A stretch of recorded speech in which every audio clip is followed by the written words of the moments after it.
पूजा, स्वागत है आपका हमारे YouTube channel physics with twins में। तो जैसा कि आपको पता है कि मैंने बीएससी फर्स्ट सेमेस्टर के फिजिक्स में यूनिट 6 को स्टार्ट किया था, जिसका नाम है dynamics of a rigid body. ठीक है, और उसमें मैंने एक लेक्चर अपलोड भी कर दिया, यानी कि एक लेक्चर पढ़ा भी दिया है। और आज यूनिट 6 का ही सेकेंड लेक्चर है। ठीक है, और एक लेक्चर हमने क्या कर दिया आपको पढ़ा दिया है। उसमें हमने क्या पढ़ा था, रोटेशनल मोशन के बारे में पढ़ा था। और आज हमारा सेकेंड लेक्चर है यूनिट 6 का। आज क्या है, सेकेंड लेक्चर है, जिसका नाम है क्या है, rotational motion with constant acceleration. देखिए, बहुत लोग को ये भी नहीं पता होगा रोटेशनल मोशन क्या है, तो उसे मैं यही सजेस्ट करना चाहूंगी कि इसके जस्ट प्रीवियस लेक्चर में हमने, यानी कि यूनिट 6 के जो लेक्चर फर्स्ट था, उसमें हमने रोटेशनल मोशन के बारे में ही बताया कि रोटेशनल मोशन क्या होता है और रोटेशनल मोशन किसे कहते हैं। ठीक है, उसको अच्छे से समझाया है। तो अगर आपने वीडियो नहीं देखा तो जल्दी से उस वीडियो को जाके देख लीजिए, जिससे आपका कॉन्सेप्ट क्लियर हो जाए कि रोटेशनल मोशन क्या होता है। और अगर आप आलसी टाइप बच्चे हैं और आपको देखने का मन नहीं कर रहा है, फिर भी आपको चिंता करने की जरूरत नहीं है। मैं यहाँ पे रोटेशनल मोशन का कॉन्सेप्ट भी आपको समझा दूंगी कि रोटेशनल मोशन क्या होता है। और आज का जो हमारा टॉपिक है, rotational motion with constant acceleration, इसको भी आप समझ जाएंगे। ठीक है, कांस्टेंट एक्सेलरेशन यानी ये जो एक्सेलरेशन क्या है, एंगुलर है। ठीक है, angular acceleration with constant angular acceleration आज का ये हमारा टॉपिक रहने वाला है। तो आज के टॉपिक को पढ़ने के पहले आपको कुछ चीजें तो पता होना चाहिए। फर्स्ट ऑफ ऑल आपको पता होना चाहिए कि रोटेशनल मोशन क्या होता है। ठीक है, तो अगर आपने नहीं पढ़ा तो मैं बता देती हूँ। रोटेशनल मोशन मतलब आप नाम से ले रहे रोटेशनल, यानी कि रोटेटिंग टाइप में कुछ चीज। तो देखिए, सबसे पहले आप समझ लीजिए कि लीनियर मोशन क्या होता है। लीनियर मोशन बहुत ही सिंपल है। लीनियर मतलब एकदम सीधा। जैसे कि रोड पे अगर कार चल रही है तो हम क्या कहेंगे कि लीनियर मोशन हो रहा है। ठीक है, और अगर आप बोतल का कोई ढक्कन खोलते हैं, ठीक है, मतलब बोतल का कोई ढक्कन खोल रहे हैं, उस समय आप क्या कर रहे हैं, रोटेशनल मोशन कर रहे हैं। यानी कि रोटेशनल मोशन में क्या होता है, रोटेशनल मोशन में ये होता है कि जो सेंटर होता है वो फिक्स होता है और सेंटर के अबाउट क्या होता है, मोशन होता है। जैसे कि मैंने क्या कहा, आप बोतल का ढक्कन खोलते हैं, उसमें क्या होता है, सेंटर क्या होता है, फिक्स होता है और चारों ओर गोल गोल घूमता है। ठीक है, और जैसे कि आपके घरों में छत वाले जो पंखे लगे होते हैं, जो फैन लगा होता है, उसमें भी सेंटर फिक्स होता है और पत्तियां गोल गोल घूमती है। या फिर आप एरोप्लेन में देखे होंगे कि एरोप्लेन के ऊपर क्या होता है, 3 पत्तियां लगी होती है, उसमें भी सेंटर फिक्स होता है और पत्तियां गोल गोल घूमती है। ये सब क्या रोटेशनल मोशन के क्या है, एग्जांपल है। आप लट्टू, जो कि आप छोटे क्लासेस नहीं, आप छोटे पे लट्टू खेले होंगे, तो उसमें भी देखे होंगे कि जो उसमें क्या होता है, सेंटर फिक्स होता है और वो गोल गोल घूमता है। तो उस टाइप के मोशन को क्या कहेंगे, रोटेशनल मोशन। यानी कि अगर कोई चीज है, मान लीजिए ये ड्रम ही है, ठीक है, ये एक मान लीजिए ड्रम है, ठीक है, ये ड्रम है और ये ड्रम गोल गोल घूम रहा है सेंटर इस एक्सिस के अबाउट, मान लीजिए ऐसे गोल गोल घूम रहा है, तो कहेंगे कि यहाँ पे क्या हो रहा है, रोटेशनल मोशन हो रहा है। यानी कि रोटेशनल मोशन क्या होता है, रोटेशनल मोशन यही होता है कि सेंटर फिक्स होता है और उसी के अराउंड ये गोल गोल घूमता रहता है कोई भी चीज, तो उसे कहेंगे कि वहां पे रोटेशनल मोशन हो रहा है, यानी कि गोल गोल, समझ जाइए, उसे कहते हैं रोटेशनल मोशन। ठीक है, तो रोटेशनल मोशन आप समझ गए।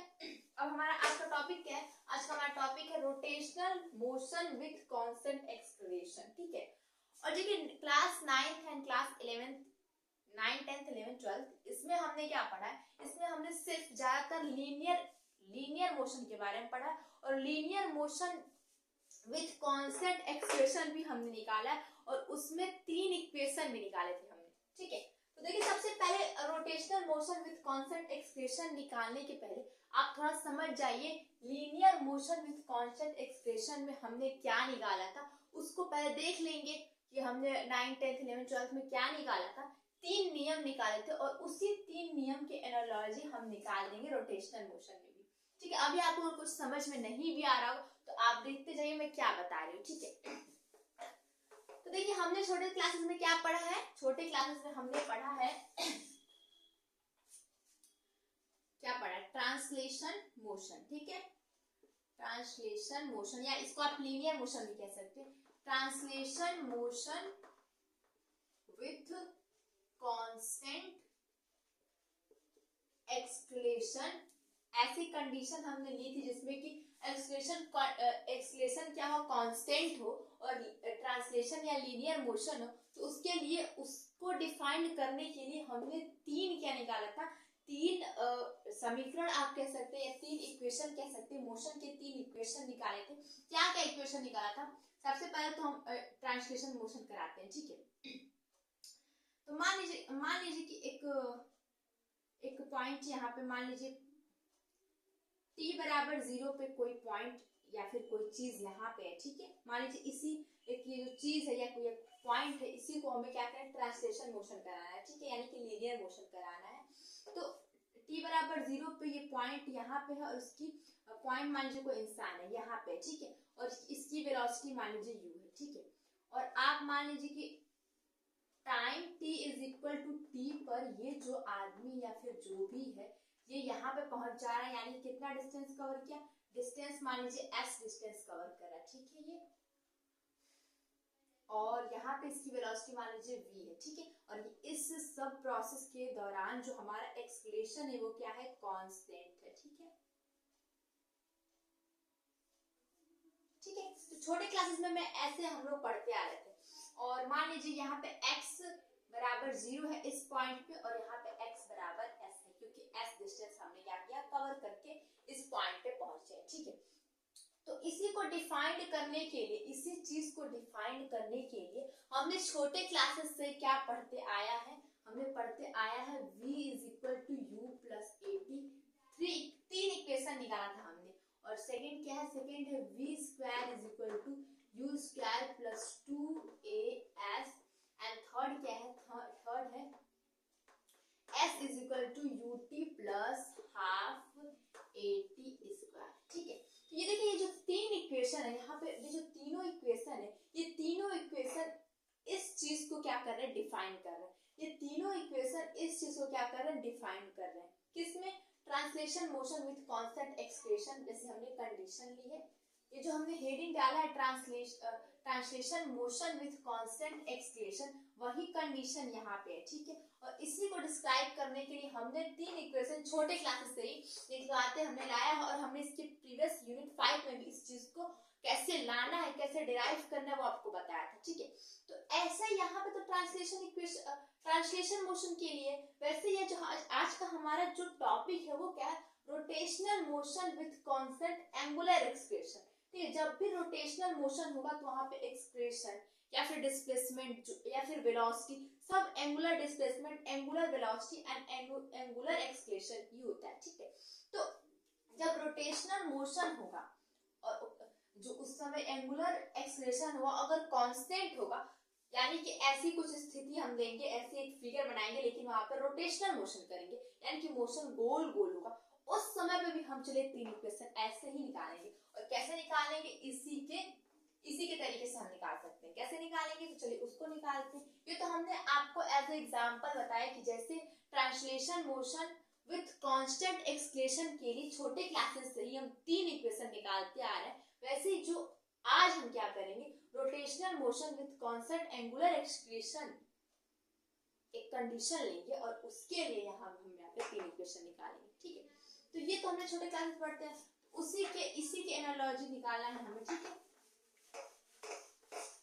तो अब क्या करेंगे, ये तो छोटे क्लासेस से पढ़ते आ रहे हैं, ये तो हमारा आज का टॉपिक नहीं है। आज का हमारा टॉपिक है रोटेशनल मोशन करना, ठीक है। तो मान लीजिए कि रोटेशनल मोशन, तो उसके लिए सबसे पहले हम एक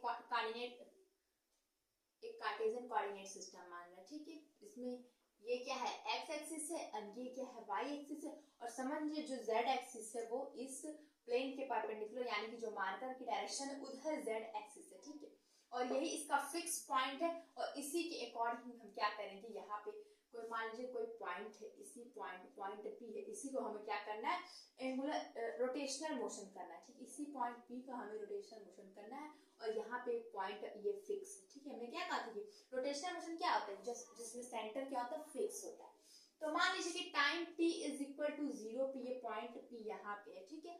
और मान लीजिए कि ये कैसे मोशन करेगा, रोटेशनल मोशन कैसे करता है, गोल गोल सर्कल के अकॉर्डिंग, ठीक है, ठीक है। और मान लीजिए time t is equal to 0 पे पॉइंट P यहाँ पे है, और time t is equal to t पे ये पॉइंट यहाँ पे चला गया, ठीक है। और इस समय इसकी वेलोसिटी मान लीजिए, जैसे कि उसमें वेलोसिटी, इनिशियल वेलोसिटी हमने क्या बनाया था उस समय, जो प्रीवियस हमने जो अभी फिगर बनाया था उसमें देखे होंगे हमने u जो है वो क्या माना था, इनिशियल वेलोसिटी माना था, v is equal to final velocity माना था, और s is equal to distance जो जितना कवर किया था उसको माना था, और a एक्सेलरेशन था, और t हमारा क्या है, टाइम था। और इसमें अब क्या मानेंगे, इसमें थोड़ा सा इसमें क्या मानते हैं, इसमें एंगुलर डिस्प्लेसमेंट में एंगुलर होता है, यानी कि जो ये डिस्प्लेसमेंट है ये मान लीजिए थीटा डिस्प्लेस्ड हुआ है, ये टाइम t इक्वल टू 0 पे इसका जो डिस्प्लेसमेंट था वो 0 है, और time t is equal to t पर इसका डिस्प्लेसमेंट थीटा है, यानी कि यहाँ पे डिस्प्लेसमेंट जो s है वो हमारा क्या है, थीटा है। डिस्प्लेसमेंट जो हमने ट्रांसलेशन मोशन में जो डिस्टेंस कवर किया गया था कितना था, s था, और यहाँ पे जो डिस्टेंस एंगुलर डिस्टेंस कितना, थीटा है, ठीक है। ये सब हमने प्रीवियस लेक्चर में बता रखा है कि डिस्प्लेसमेंट थीटा होता है इसमें, यानी कि ये एंगल ये ऐसे घूमता है, तो इसमें डिस्प्लेसमेंट हम इस एंगल को लेते हैं, ठीक है। तो s इज इक्वल टू क्या है, थीटा है, s is equal to theta है, और जो हमारा वेलोसिटी है, इनिशियल वेलोसिटी क्या है, इनिशियल वेलोसिटी मान लीजिए, इनिशियल वेलोसिटी क्या लेते हैं, ओमेगा लेते हैं, ठीक है, और फाइनल ओमेगा नोट है, ठीक है, और फाइनल वेलोसिटी मान लीजिए ओमेगा, यानी कि इस पॉइंट पे वेलोसिटी ओमेगा है, और इस पॉइंट पे वेलोसिटी मान लीजिए ओमेगा नोट है, यानी कि इनिशियल वेलोसिटी ओमेगा नॉट है और फाइनल वेलोसिटी ओमेगा है, ठीक है, और डिस्प्लेसमेंट थीटा है, यानी लीजिए ओमेगा नोट, और फाइनल वेलोसिटी क्या है, ओमेगा है, इतना हमने मान लिया, ठीक है, और डिस्प्लेसमेंट मान लिया। और यहाँ पे देखिए वहां पे हमने क्या कंडीशन दिया थी कि सारे प्रोसेस में जो एक्सक्रेशन है, जो सारे प्रोसेस में एक्सक्रेशन था कांस्टेंट था, यहाँ पे एक्सक्रेशन एंगुलर हमेशा रोटेशनल मोशन में हम अल्फा से डिनोट करते हैं, और यहाँ पे मान लीजिए कि ये क्या है, सारे प्रोसेस में कांस्टेंट है, यानी कि जो हमने हेडिंग दिया है उस हेडिंग के अकॉर्डिंग हमने फिगर बना लिया कि रोटेशनल मोशन हो रहा है और कांस्टेंट एक्सक्रेशन है, ठीक है। तो अब इस कंडीशन को डिफाइन करने के लिए भी हम तीन इक्वेशन निकालेंगे, और तीन इक्वेशन क्या निकालेंगे, जैसे उसमें क्या होता था, उसमें होता था v is equal to u plus a t था ना, उसमें तो इसमें v की जगह क्या रहेगा, इसमें v की जगह क्या है हमारा, ओमेगा है, तो omega is equal to omega naught plus alpha t, ठीक है, ये फर्स्ट इक्वेशन हमारी रहेगी। एंड सेकंड इक्वेशन क्या रहेगी, सेकंड इक्वेशन क्या आता है, v square is equal to omega square is equal to omega naught square plus 2 alpha, क्योंकि यहाँ पे एक्सप्रेशन की जगह ए अल्फा लिखेंगे और s की जगह हम क्या लिखेंगे, डिस्प्लेसमेंट हमारा कितना हुआ है, थीटा हुआ है, ठीक है। और सेकंड हमारा ये क्या है, second equation. And third equation क्या होगा, थीटा इज इक्वल टू क्या होता है, s is equal to ut plus half it square, तो थीटा इज इक्वल टू यहाँ पे ut की जगह लिखेंगे omega naught t plus half 80 alpha t square. ये क्या करना है, यही हमें उस जो ट्रांसलेशन मोशन था उसी के यहाँ पे बिहाफ में यहाँ अलग रोटेशनल मोशन में ये तीन इक्वेशन होता है, ठीक है। और ये तीनों इक्वेशन क्या है, ये तीनों इक्वेशन इस कंडीशन को क्या कर रहे हैं, इस कंडीशन को बता रहे हैं, ठीक है। और आज जो हम क्या करेंगे, हम अब ये तीनों इक्वेशन तो हमने देख लिया, तो हमने तो इसको कैसे, इसको डायरेक्ट लिख दिया किस बेसिस पे, जैसे ट्रांसलेशन मोशन में होता था, हमें ट्रांसलेशन मोशन से छोटे क्लासेस में उसको प्रूफ करते आ रहा है, v बराबर ut plus half t square, या फिर v बराबर s बराबर ut plus half t square, v बराबर u प्लस ए टी, या फिर v square equal to u square plus 2as, वैसे ही हमने रोटेशनल मोशन में वैसे ही बस लिख दिया उसी के बिहाफ पे। तो इसको प्रूफ करने के लिए भी आ सकता है एग्जाम में कि ये तीनों इक्वेशन आप प्रूफ करिए, जैसे कि छोटे क्लासेस में अक्सर ये प्रूफ करने के लिए आ रहा था, जो गति के मोशन के तीन नियम जो हमने अभी बताया ट्रांसलेशन मोशन में, वो अक्सर प्रूफ करने के लिए आ जाता है। तो ये भी rotational motion with constant angular excretion के लिए भी तीन इक्वेशन निकालने के लिए एग्जाम में आ सकता है। तो चलिए इस तीनों को हम क्या करेंगे, इस तीनों को ये तो हमने बस लिख दिया है, अब इस तीनों क्वेश्चन को प्रूफ करेंगे कैसे ये होता भी है या नहीं होता। इसलिए क्या करेंगे, इस चीज को प्रूफ करते हैं। तो प्रूफ करने के लिए सबसे पहले हमने यही कंडीशन और फिगर तो वही रहेगा हमारा, ठीक है। स्टार्ट कैसे करेंगे, स्टार्ट हम ऐसे करेंगे, ठीक है। इसको चलिए अब जो हमने 3 इक्वेशन अभी बस बता दिया किस बेसिस पे, वो बस ट्रांसलेशन मोशन के बेसिस पे बता दिया। इसको हम क्या करेंगे, अब इसको करेंगे हम प्रूफ, ठीक है। तो प्रूफ करने के लिए सबसे पहले हम जानते हैं कि rate of change in angular expression, नहीं sorry, rate of change in कह सकते हैं कि velocity, angular velocity, rate of change in angular velocity is directly proportional to, क्या हो जाएगा यहाँ पे, एंगुलर एक्सक्लेशन। यानी कि मैंने क्या कहा, ये चीज आपको समझ में आई कि मैंने कैसे लिखा, क्योंकि आप जानते हैं rate of change in velocity is directly proportional to acceleration. Rate of change in velocity acceleration के क्या होता है, इक्वल होता है। तो rate of change in angular velocity is directly proportional to angular acceleration. इस फिगर से हम क्या कर सकते हैं, इस चीज को लिख सकते हैं। तो ये चीज तो क्या होता है हमें पता है। तो अब क्या करेंगे, इसको इधर ले जाएंगे, तो लिख सकते हैं d omega is equal to alpha and d t, ठीक है। इतना हमने लिख दिया। अब क्या करेंगे, हम इंटीग्रेट करेंगे इसको, ठीक है। इंटीग्रेट करते हैं, इंटीग्रेटिंग बोथ साइड। देखिए आप बस इस एक चीज को लेके, तीनों चीज, इस बात को लेके आप तीनों इक्वेशन निकाल सकते हैं, ठीक है। तो चलिए इसको हम लिखते हैं integrating both side with limit हमारा ओमेगा का क्या रहेगा, यानी कि ये ओमेगा क्या पे, यहाँ पे मैं लिख देती हूँ छोटा सा, आप कंफ्यूज मत हो जाए। ओमेगा क्या है, ये वेलोसिटी है, फाइनल वेलोसिटी है। ओमेगा नोट क्या है, ये इनिशियल वेलोसिटी है। और थीटा क्या है, हमारा डिस्प्लेसमेंट है, ठीक है। थीटा क्या है, डिस्प्लेसमेंट है। और ये जो अल्फा है, ये क्या है, एंगुलर एक्सलेरेशन, ठीक है। जैसे कि एक्सलेरेशन क्या होता है, लीनियर एक्सलेरेशन में, लीनियर मोशन में या ट्रांसलेशन मोशन में जो एक्सलेरेशन क्या होता है, ए होता है। ऐसे रोटेशनल मोशन में जो हमारा जो अल्फा होता है, ये एंगुलर एक्सलेरेशन होता है, उसको डिनोट करता है। ये चीज अपने माइंड में याद रखिएगा। With limit omega is equal to omega naught to omega, यानी कि ओमेगा की हमें limit omega naught to omega लेना है। And t is equal to 0 to t. देखिए आप यहाँ पे वेलोसिटी हमने क्या माना, यहाँ पे ओमेगा नॉट माना है और यहाँ पे ओमेगा माना है। लेकिन velocity omega naught to omega जा रही है और टाइम t इक्वल टू 0 से t इक्वल टू t जा रहा है, ठीक है। यहाँ पे t ओमेगा नहीं है, t अलग है, ओमेगा अलग है, ठीक है। तो इसको लिमिट रखिए d ओमेगा और यहाँ पे limit omega naught to omega, और इधर हो जाएगा, इधर क्या हो जाएगा, इधर अल्फा हमारा क्या है, अल्फा हमने पहले बताया कि जो अल्फा है ये क्या है, यहाँ पे सारे कंडीशन में जो एक्सप्रेशन क्या है, कांस्टेंट है। यहाँ पे ये क्या है, ये चीज क्या है, कांस्टेंट। तो इसको पहले ही बाहर कर दीजिए और टी पे, सिर्फ टी पे हमारा limit t equal to 0 to t है, ठीक है।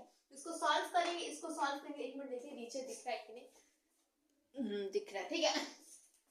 तो इसको सॉल्व करेंगे तो पहले हम क्या फाइनल लिमिट रखेंगे, तो हो जाएगा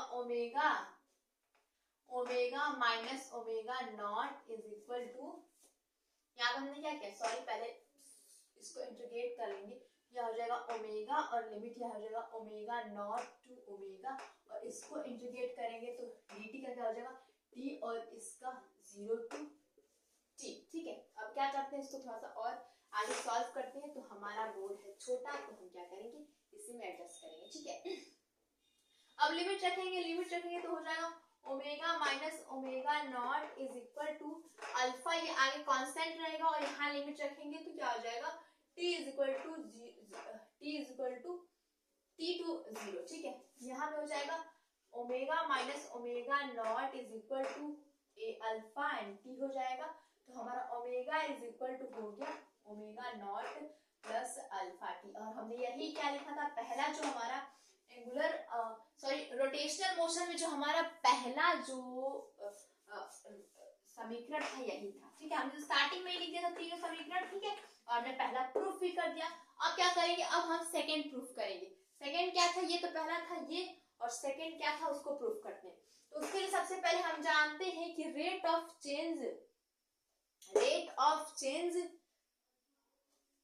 change in displacement is direct rate of change in angular displacement is directly proportional to angular velocity। हमने क्या कहा, हमने कहा कि rate of change, हमने ये कहा कि rate of change in displacement is directly proportional to angular velocity। rate of change in angular displacement is directly proportional to angular velocity, ठीक है। तो ये चीज तो आप जानते हैं, ये चीज होती है, एग्जिस्ट करती है। तो अब क्या करेंगे, ओमेगा की जगह यहाँ इक्वेशन 1 से वैल्यू रखेंगे, तो क्या हो जाएगा, omega naught plus alpha t is equal to d t upon d, ठीक है। अब क्या करेंगे, अब इसको क्या करेंगे, सॉल्व करने के लिए थोड़ा सा फिर से हमें ये करना पड़ेगा। अब क्या करेंगे, इसमें इसका इंटू कर लेंगे, तो omega naught plus alpha t into d t is equal to क्या हो जाएगा, डी थीटा। और अब क्या करेंगे, अब यहाँ पे हम फिर से क्या करेंगे, इंटीग्रेशन करेंगे। तो अब डायरेक्टली हम लिख रहे हैं इंटीग्रेशन बोथ साइड, डायरेक्ट हम यहाँ पे इंटीग्रेशन का चिन्ह लगा दे रहे हैं, यानी कि मार्क लगा दे रहे हैं। तो इंटीग्रेशन करेंगे तो क्या होगा, सबसे पहले एक एक में कर लेते हैं, omega naught d t plus यहाँ हो जाएगा alpha t d t is equal to हो जाएगा यहाँ पे डी थीटा, ठीक है।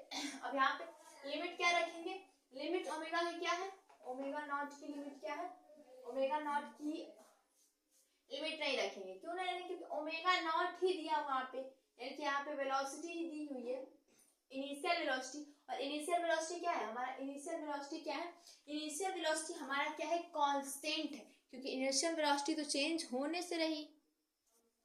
तो सबसे पहले क्या करेंगे, सबसे पहले लिमिट रखते हैं। लिमिट क्या है, यहाँ पे लिमिट है हमारा यहाँ पे देखिए ओमेगा, आप सोचेंगे कि लिमिट वेलोसिटी की रखें कि लिमिट यहाँ पे टी है तो टी की रखें। तो देखिए यहाँ पे ओमेगा नॉट है, ओमेगा नॉट मतलब यहाँ पे आपको दे दिया है कि इनिशियल वेलोसिटी, और इनिशियल वेलोसिटी क्या है, हमारा इनिशियल वेलोसिटी तो चेंज होने से रही, जो यहाँ पे वेलोसिटी रहेगी वही रहेगी। यहाँ पे वेलोसिटी को एक पर्टिकुलर बता दिया है वेलोसिटी, तो यानी कि वो चीज क्या है, कांस्टेंट है, यानी कि ओमेगा नोट क्या है, हमारा कांस्टेंट है, क्योंकि ये इनिशियल वेलोसिटी है, ये तो चेंज होने से नहीं, हमेशा इनिशियल वेलोसिटी वही रहेगी, भले ही फाइनल वेलोसिटी आपकी क्या होगी, चेंज होती रहेगी। यहाँ से अगर कोई चीज चलना स्टार्ट किया तो इसकी जो भी इनिशियल वेलोसिटी रही होगी वो हमेशा वही होगी, यानी कि यहाँ पे जो इस पॉइंट की वेलोसिटी जीरो तो हमेशा जीरो ही रहेगी, यानी कांस्टेंट ही रहेगी। ये फाइनल वेलोसिटी चेंज हो सकती है, यानी कि हम कह सकते हैं जो ओमेगा नोट है वो क्या है, यहाँ पे एज अ कांस्टेंट लेंगे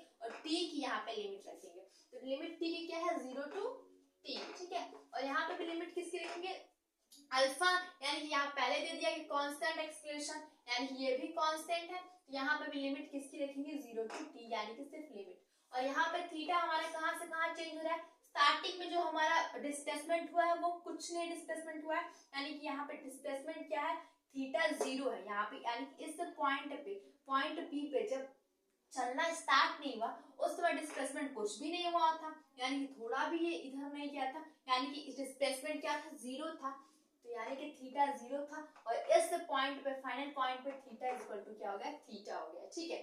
तो अब क्या करेंगे, अब एक काम करते हैं, इसको पहले लिख लेते हैं, क्यों, क्योंकि हमारे इक्वेशन में पहले s इक्वल टू क्या आया था, ut plus half at square, जो ट्रांसलेशन मोशन में था, इसमें भी वही आएगा, थीटा इक्वल टू। इसको पहले लिख लेते हैं, या फिर चलिए करते हैं। तो अब ओमेगा नोट को आगे कर रहे हैं, क्योंकि एज अ कांस्टेंट लेंगे, और यहाँ पे टी का क्या हो जाएगा, टी का जब हम इंटीग्रेशन करेंगे तो क्या हो जाएगा, dt का t हो जाएगा, और लिमिट 0 to t, ठीक है।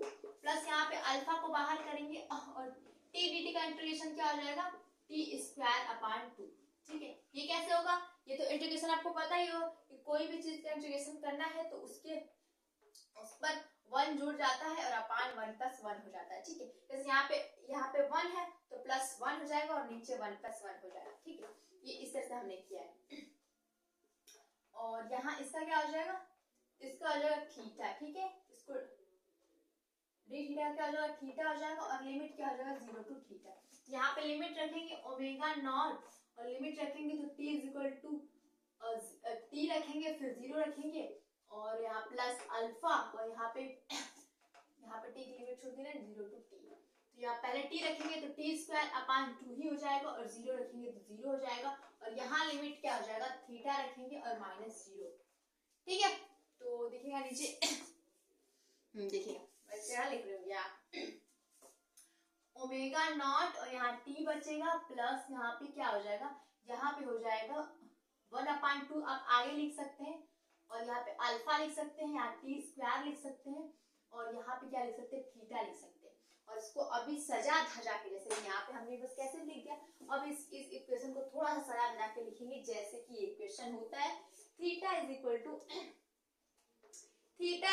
क्या हो जाएगा, omega not T plus half यहाँ पे अल्फा टी स्क्वायर। ये क्या है हमारा सेकेंड इक्वेशन। हमने सेकेंड इक्वेशन क्या बताया था, तो देखिए हमारा सेकेंड इक्वेशन भी आ चुका है, और अब हम चलेंगे अपने थर्ड इक्वेशन की तरफ, ठीक है। थर्ड इक्वेशन में क्या करना है, सिंपली हमारा फर्स्ट इक्वेशन क्या था, ये सेकेंड इक्वेशन आ गया। फर्स्ट इक्वेशन हमने क्या लाया था, फर्स्ट इक्वेशन लाया था हमने omega is equal to omega naught plus alpha t, ठीक है। ये हमारा फर्स्ट इक्वेशन आया था। इस फर्स्ट इक्वेशन को क्या कर हम स्क्वायर कर दे रहे हैं, तो लिख सकते हैं स्क्वायरिंग बोथ साइड, ठीक है। थर्ड को लाने के लिए, थर्ड इक्वेशन को लाने के लिए फर्स्ट वाले का क्या कर दिया, हमने स्क्वायर कर दिया फर्स्ट वाले इक्वेशन का, हो जाएगा omega square is equal to omega naught square plus alpha square T square, ठीक है। अब क्या करेंगे, अब हम यहाँ पे एक जगह उसकी क्या करेंगे, वैल्यू रखेंगे। तो देखिए क्या करेंगे, हमने क्या किया, यहाँ पे स्क्वायर किया तो स्क्वायर यहाँ पे होल स्क्वायर होगा, तो मैंने ये एक स्क्वायर कर दिया जो कि बिल्कुल गलत है। क्या हो जाएगा, omega square is equal to हो जाएगा omega naught square plus alpha square T square हो जाएगा plus 2 omega naught alpha T. क्या हमने किया, A square plus B square plus इसका स्क्वायर तो ओमेगा स्क्वायर, उसका इसका होल स्क्वायर होगा तो omega square plus alpha square T square plus 2ab omega naught A T, ठीक है। हमने इतना किया। यहाँ पे omega square is equal to हो जाएगा ओमेगा नॉट स्क्वायर प्लस हम क्या करेंगे, यहाँ पे कुछ कॉमन करेंगे, हाफ कॉमन करेंगे, और क्या करेंगे, हाफ कॉमन करेंगे, और यहाँ पे क्या हम करेंगे, यहाँ पे हम टी कॉमन लेंगे, ठीक है। हाफ कॉमन लेंगे और हम क्या करेंगे, टी को क्या करेंगे, कॉमन लेंगे। देखिए सॉरी हम टी को कॉमन नहीं लेंगे, क्योंकि हमें इक्वेशन क्या लाना है, omega square plus you square plus half a t square, ठीक है। नहीं हाफ ए टी स्क्वायर नहीं, 2a यानी कि 2a थीटा लाना है। तो 2a थीटा लाने के लिए हम क्या करेंगे कि ऐसा कुछ लाएंगे कि 2 अल्फा टी लाना है, ठीक है। 2 अल्फा टी कैसे लाएंगे, जब हम यहाँ से कॉमन लेंगे 2 और अल्फा, तो 2 अल्फा हो गया, ठीक है। हमें क्या लाना था, omega square plus omega naught square plus 2 alpha theta लाना है। तो हमें 2 अल्फा पहले लिख लिया, और यहाँ पे क्या करेंगे, देखिए क्या बचा, तो हमारा थीटा ही बच जाएगा। जैसे बचेगा, जैसे कि यहाँ पे सबसे पहले हमने 2 ले लिया है, अल्फा कॉमन ले लिया, तो ओमेगा नॉट टी प्लस यहाँ पे क्या बच जाएगा, हाफ। क्यों बचेगा हाफ, क्योंकि यहाँ पे तो 2 है ही नहीं, तो यहाँ पे अगर 2 से हमने मल्टीप्लाई ऊपर कर दिया और यहाँ डिवाइड कर दिया तो हो जाएगा, तो जो हो जाएगा अल्फा एंड टी स्क्वायर, ठीक है। क्या किया हमने, एक अल्फा कॉमन ले लिया, तो हो जाएगा omega square is equal to omega naught square plus 2 alpha theta, और ये क्या हो गया, हमारा थर्ड इक्वेशन हो गया, ठीक है। तो फर्स्ट इक्वेशन में हमने निकाल लिया, सेकेंड इक्वेशन में निकाल लिया, एंड ये है हमारा थर्ड इक्वेशन भी निकाल लिया। यानी कि rotational motion with constant angular expression के लिए हमने 3 इक्वेशन क्या किया, आपको बताया, और उसको क्या किया, आपने प्रूफ भी करा, जो कि एग्जाम में छोटे से नंबर में नहीं, कम नंबर में आ सकता है, क्योंकि ये बहुत ज्यादा टफ नहीं है, बट बहुत ज्यादा पूछा जाने वाला ही चीज है। तो इस चीज को जरूर तैयार कर लीजिए, कुछ नहीं इसमें तैयार करना, सिर्फ आपको ये याद करना अल्फा इज इक्वल टू क्या होता है, D omega upon D T. इस चीज को याद करके और आप एक चीज से सारा ला सकते हैं। होप आपको वीडियो अच्छी लगी होगी। वीडियो अच्छी लगी तो वीडियो को लाइक कीजिए, चैनल को सब्सक्राइब कीजिए, शेयर कीजिए और वीडियो साथ नहीं हमारे चैनल के साथ बने रहिए अच्छे से वीडियो देखने के लिए। और देखिए यहाँ पे हमने क्या किया, सिर्फ आपको यहाँ पे डेरिवेशन किया और एग्जाम में आपको कुछ लिख के भी आना होता है, कुछ थ्योरी कुछ लिखना होता है, जैसे फिगर पीछे कुछ थ्योरी, यहाँ पे कुछ थ्योरी, तो ये सब यहाँ पे मैंने नहीं करा है, आपको सिर्फ कॉन्सेप्ट समझाया। तो अगर आप चाहते हैं कि ये सब भी आप जाने, क्योंकि एग्जाम में आपको ये सब भी लिख के आना होता तभी आपको अच्छे नंबर मिलेंगे, तो इसके लिए आप हमारे टेलीग्राम चैनल से जुड़ सकते हैं, क्योंकि वहां पे मैं लेक्चर वाइज नोट्स प्रोवाइड करा देती हूँ, यानी आपको बता देती हूँ कि आपको एग्जाम में कैसे लिख के आना है, तो आपके नंबर बहुत ज्यादा अच्छे आएंगे और उससे बेहतर आएंगे। तो आप हमारे चैनल से जुड़ जाते हैं तो आपको डेली नोट्स भी मिल जाएगा, और वैसे आप लिख के आते एग्जाम में तो जाहिर सी बात है कि आप और से ज्यादा नंबर लेके आएंगे। तो अगर आप तक अभी तक नहीं जुड़े तो जल्दी से हमारे टेलीग्राम चैनल से जुड़ जाइए, उसका लिंक हमने डिस्क्रिप्शन बॉक्स में दे दिया है, और इसके प्रीवियस लेक्चर यानी कि यूनिट 6 का जो फर्स्ट लेक्चर था उसका भी लिंक हमने डिस्क्रिप्शन बॉक्स में दे दिया, वहां से देख लीजिए। तो बाय बाय, मिलेंगे नेक्स्ट टॉपिक पे, बहुत ही इंटरेस्टिंग टॉपिक पे, और धीरे धीरे यूनिट हमारा 6, 7, 8 सब कंप्लीट हो जाएगा एग्जाम के पहले, तो चिंता करने की बिल्कुल भी जरूरत नहीं। बाय, मिलेंगे नेक्स्ट वीडियो में।